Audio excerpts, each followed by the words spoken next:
Halos lundagin ni Conrad ang pababa ng kotse. Wala siyang pakialam kung maisarado ba niya ang pintuan ng sasakyan o hindi. Tanging sa main door ng bahay lang niya nakatutok ang paningin niya. Just a while ago, halos suyurin na niya ang buong probinsya ng Pampanga sa paghahanap sa anak niya. Habang patakbong tinatahak ang pathway, walang tigil sa malakas na pagtibok ang puso niya. Nasaan ang anak ko? Mariing tanong niya. May sumagot pero wala roon ang atensyon niya. Diretso ang mga hakbang niya hanggang sa marating ang silid ni Jacob. Ito kaagad ang hinanap niya na makapasok. Nandito ito. Yakap-yakap ito ng daluluhang si Miraya. Totoo ngang nakabalik na ang anak nila sa kanila. Nabunutan siya ng tinik sa dibdib. Masaya siya. Masayang masaya. Parang sasabog ang puso niya sa labis na tuwa. Daddy? Miss na miss niya ang boses nito. Wala pa man ito. Dumausdos mula sa kandungan ni Miraya. Mabilis na niya itong nilapitan at niyakap ng buong higpit. Walang tigil ang pagawad niya ng halik sa bunbunan nito. At mariing niyakap niya ang anak. Halos ilubog na niya ang mukha sa leeg nito. Umiiyak din si Miraya na yumayakap na rin sa kanila. Nasaktan ka ba? Nakabakod sa magkabilang pisngi nito ang mga palad niya. At tinitingnan kung may mga sugat ito. Tiningnan na siya ng doktor. May pumunta na rin ditong psychiatrist. Kanina lang. Okay ang anak natin, Conrad. Humikap naman ang anak niya. Kinusot nito ang mga mata gamit ang likod ng mga palad nito. Daddy, nanay, gusto ko na pong matulog. Tabi po tayo. I miss you. Malambing nitong saad na halos hindi na maibuka ang mga talukap nito. Maayos niya itong inihiga sa kama at pareho nilang tinabihan ni Miraya. Parehong nakaunan sa kanya ang mag-iina. Nakayakap sa dalawa ang kanang braso niya. Maraming tanong na gusto niyang sabihin pero hahayaan niya munang makapagpahinga ang anak nila. Kahit si Miraya ay nakatulog na rin.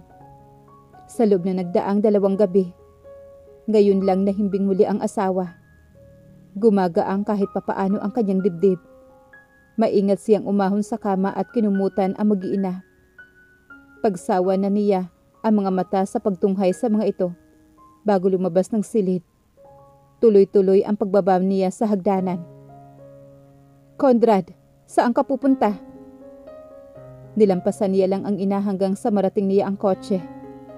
Mabilis siyang lumulan at pinaharurot iyon patungo sa presinto. Hindi na siya makapaghintay pa. Ngayon na ang tamang pagkakataon para kumprontahin niya si Olga. Ang walang hiyang babaeng yun. Kung noong nakaraan ay nagawa pa niyang magtimpi sa kabila ng galit niya rito, ngayon ay hinding-hindi na. Hinding-hindi na niya pipigilan ang galit. At hinding-hindi niya ito mapapatawad. Humulas ang tinitimpi niyang galit oras na makaharap niya si Olga. Gustong-gusto niyang pilipitin ang leeg nito. Wala siyang pakialam kung may bumalatay mang takot sa mga mata ng babae.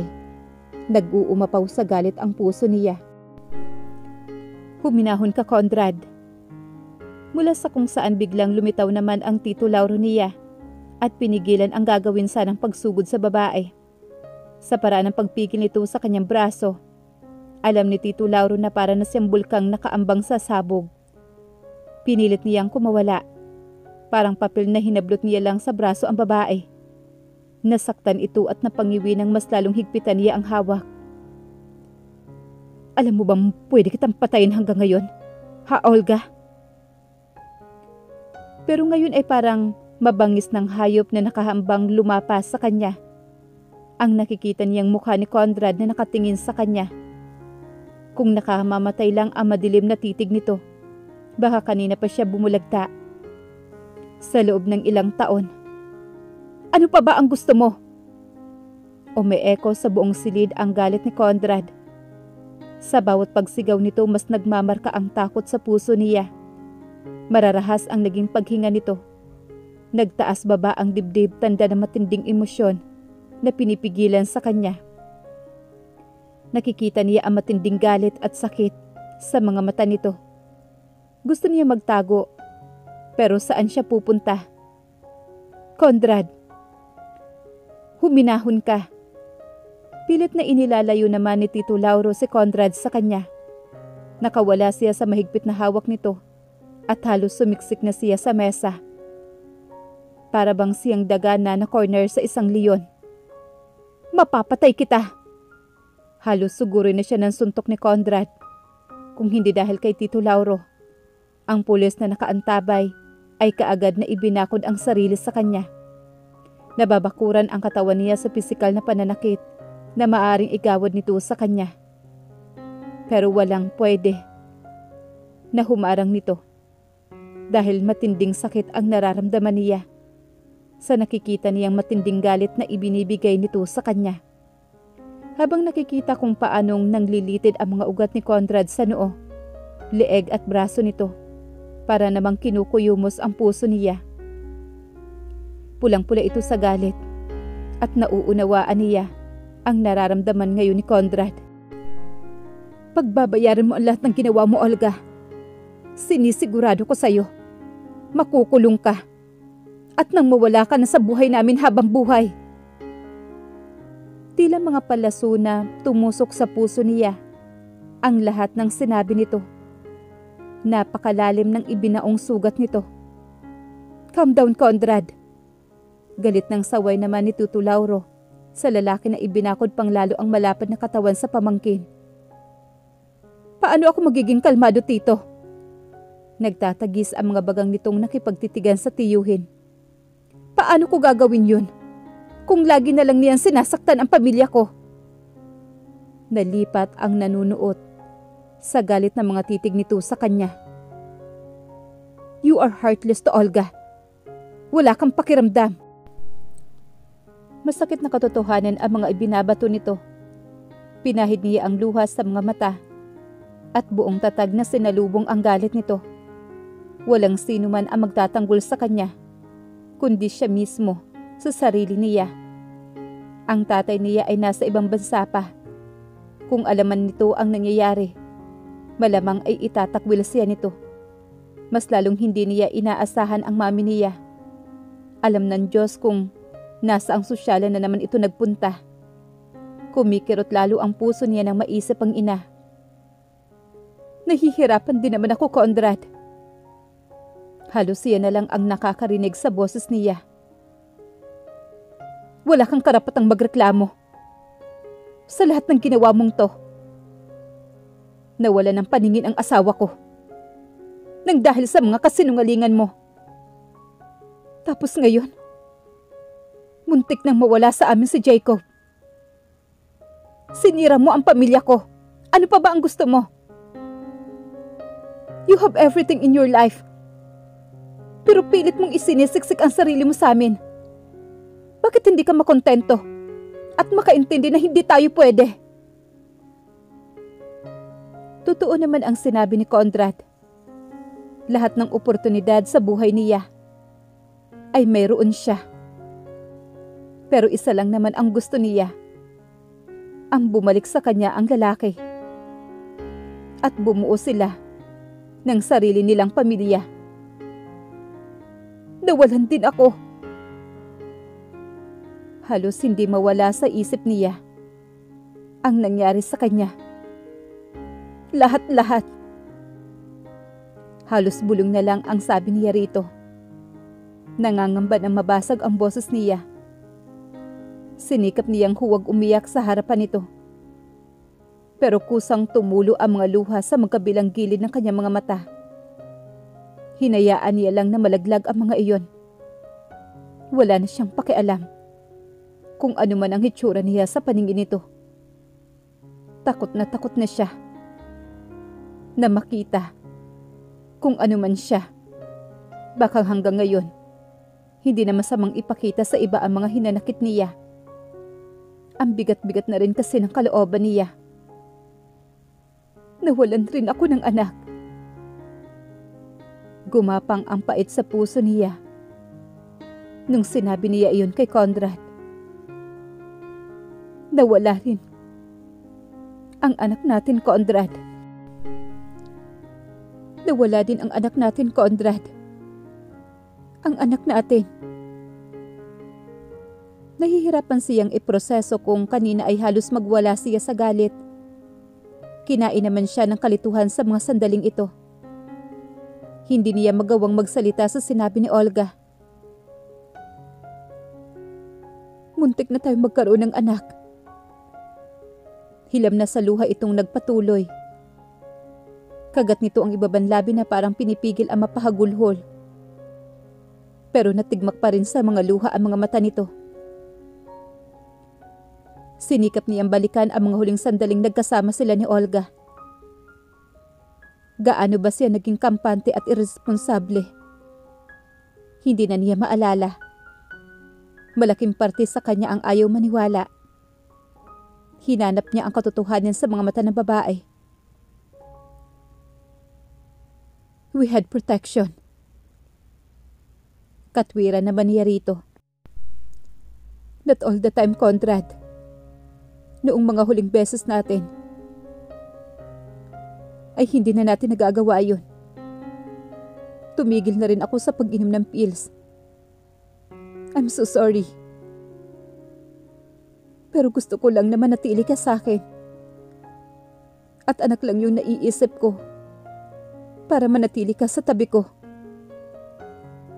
Yun ang mga panahong buo na ang desisyon niya na piliin ito. I know. It was selfish. I was just so desperate, Conrad. Ganoon kita kamahal. Sunod-sunod sa pagpatak ang mga luha nito.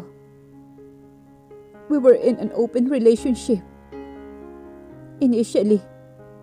But then I stopped seeing other men. Ayaw niyang maniwala pero kilala niya si Olga. Olga was everything but a liar. Realization hit him. Sumampal sa mukha niya na nanghihina ang pakiramdam na naupo siya sa isang bakanting upuan habang nakatitig siya sa luang mga mata ni Olga. Tila naman lumiliit ang silid na kinaroroonan nila. Bakit hindi mo sinabi? Maingat niyang tanong habang sinulsulyapan ang babae. Hindi mo ako binigyan ng pagkakataon, Conrad. Ni hindi kita magawang lapitan o kausapin. Galit na galit sa akin ang pamilya mo. Tapos ikaw, busy ka naman sa paghahanap kay Miraya. Nanginginig ang bibig na sabi nito. Habang nagpapatuloy, nanginginig din na nakaposas nitong mga kamay. Sa huli, hindi ko na siya nagawang isalba pa. Hindi ko na isalba ang anak natin. Namayan ang iyak ni Olga sa buong silid. Noon ang nakikita niya ay napakatapang na babae. Hinding-hindi niya pa ito nakikita ng ganito. Unang beses na umiyak ito ng todo ay noong magdesisyon siyang balikan ng asawa niya. I was the happiest when you decided to choose me, Conrad. Binuo mo ang matagal ko ng pinapangarap. Nasabi ko sa sarili ko noon na akin ka na ngang at wala na akong kahati pa. And finally, lahat ng ginawa ko ay may kabayaran. Okay lang kahit halos 2 buwan pa si Miraya ang kasama mo. Nung nawalan ka ng alaala. Noong bumalik naman ang memorya mo, ako na ang pinili mo sa wakas. Lumanghap ito ng hangin. Sa kanito pinahid ang namamalisbis na mga luha nito.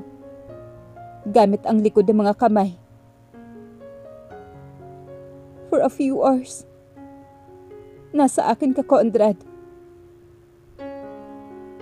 Pero nung gumising ka, ang bilis magbago ng puso mo. Lahat ng pag-asa ko ay gumuho. Hindi ko matanggap. Mas bumalong pa ang mga luha nito. Habang hinahanap mo si Miraya. Para man akong gagong sinusundan-sundan kita, Conrad. Habang nakikita kang nasasaktan. Nauubos. Dahil sa paghahanap mo kay Miraya.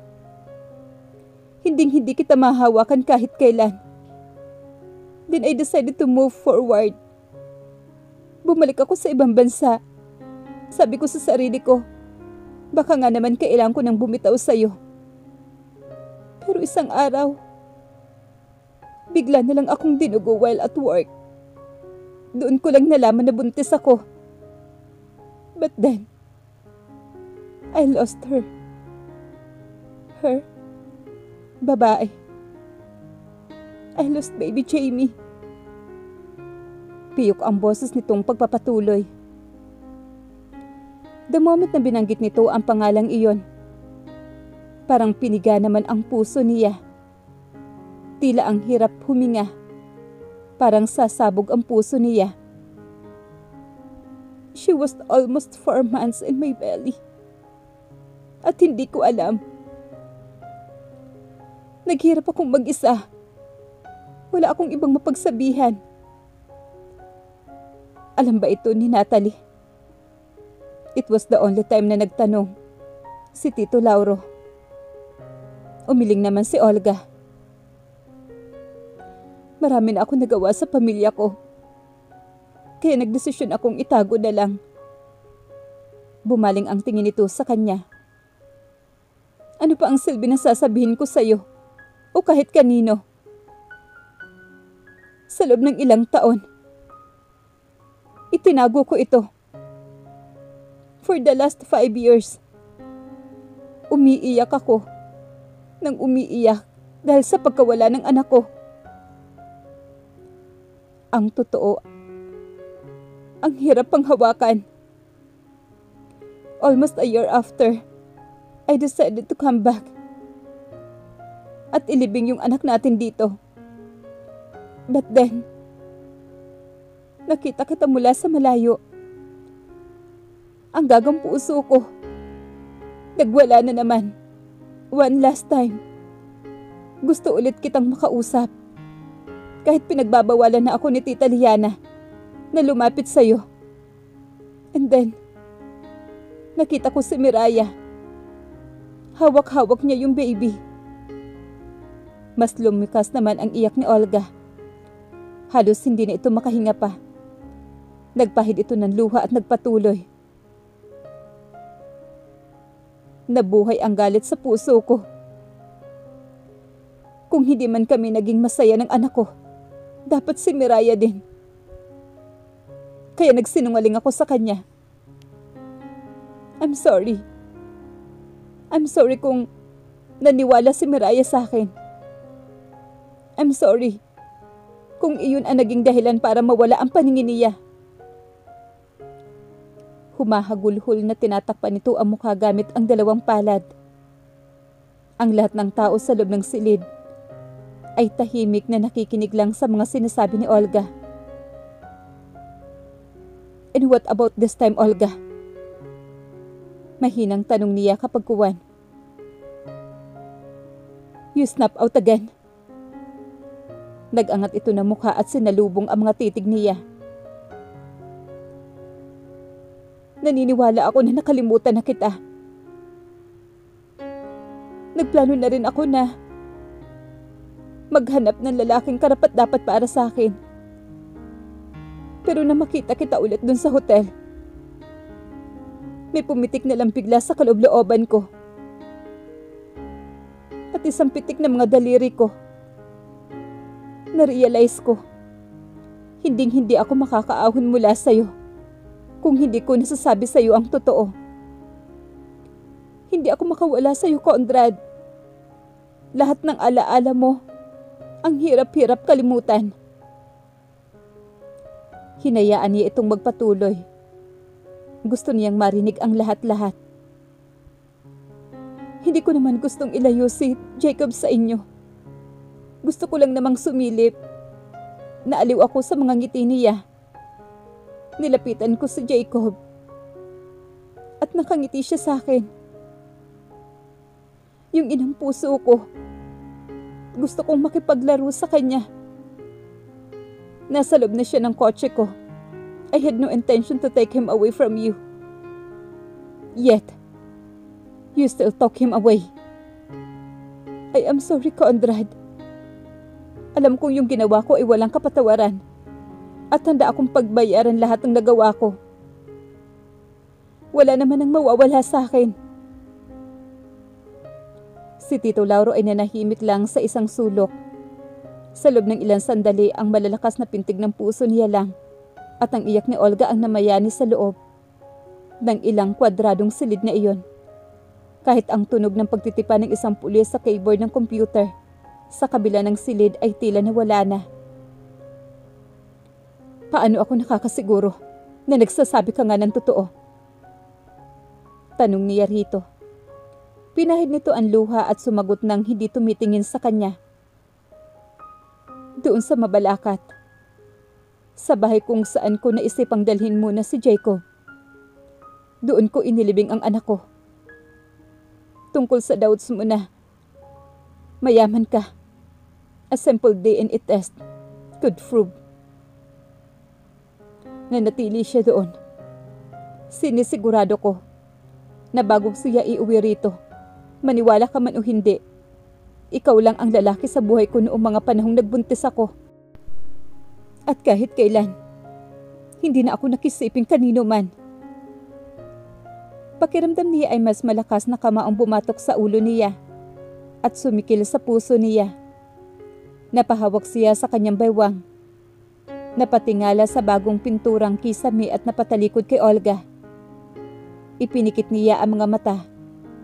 Ngunit sa muling pagdilat, isang maamong mukha ang sumalubong sa kanya.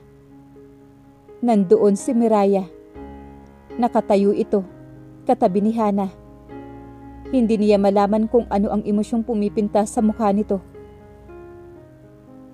Miraya. Halos mabingi siya sa malakas na tibok ng puso niya. Sinalaki na matinding takot ang puso niya. Napahakbang siya nang umatras ito at akmang tatalikod. Mira! Malakas niyang tawag sa pangalan ng asawa. Pero nagtuloy-tuloy lang ito.